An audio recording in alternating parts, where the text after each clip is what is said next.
Today we walk our way to health and fitness.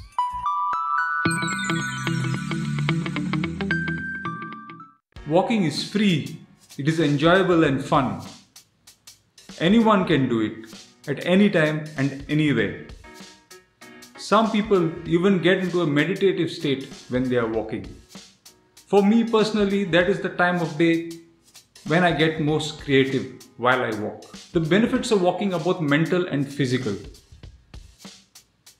On the mental level, it helps us improve the circulatory system of our brain and thus helping our nervous system. Also, it secretes endorphins. An interesting fact about endorphins. What are they? You must have heard of opiate drugs.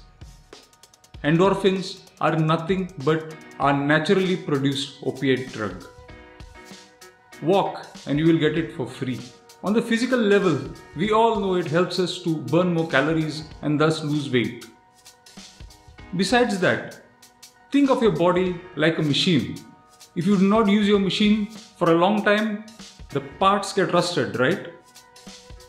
It is almost the same with your body. Your joints. If you do not use your joints regularly, your joints get stiff and they start developing degenerative diseases. If you have noticed, while walking, you are moving every single joint in your body, right from your ankles, your knees, your hips, your elbows, your shoulder, your wrists. So it is almost a total body workout.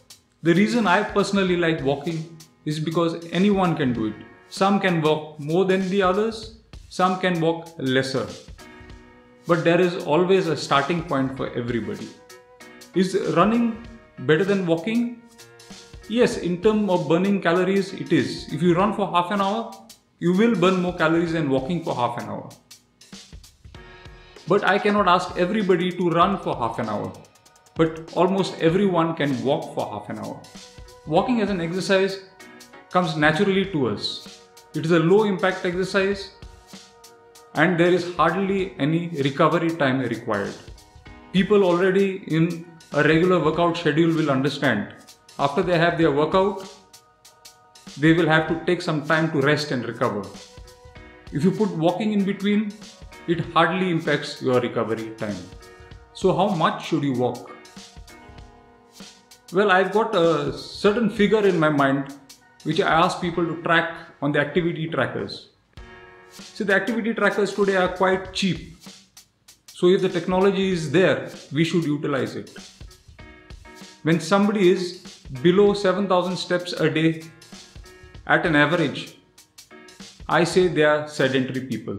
We have to get at least 7,000 steps in our day. If you are doing less, strive to do more. Get over that threshold of 7,000 steps so that you are not sedentary.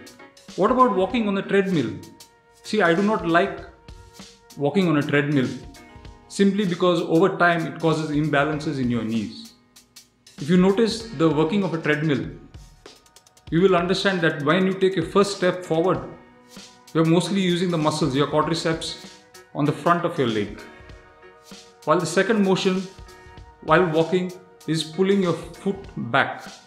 That is done by the hamstrings. And this movement is missing when you're walking on a treadmill. I would prefer to walk outdoors. But in case if it is raining or snowing or the environment is hostile outside, then only I would walk on the treadmill. You can even walk in the house if you'd like. But keep the treadmill only in case of unavoidable circumstances. Also, if you're walking on a treadmill, make it a point of using the treadmill at an incline of at least level 2. So get out your walking shoes and get moving. If you like this video, subscribe, like, comment. Signing out, Dr. Rohan Fonseca.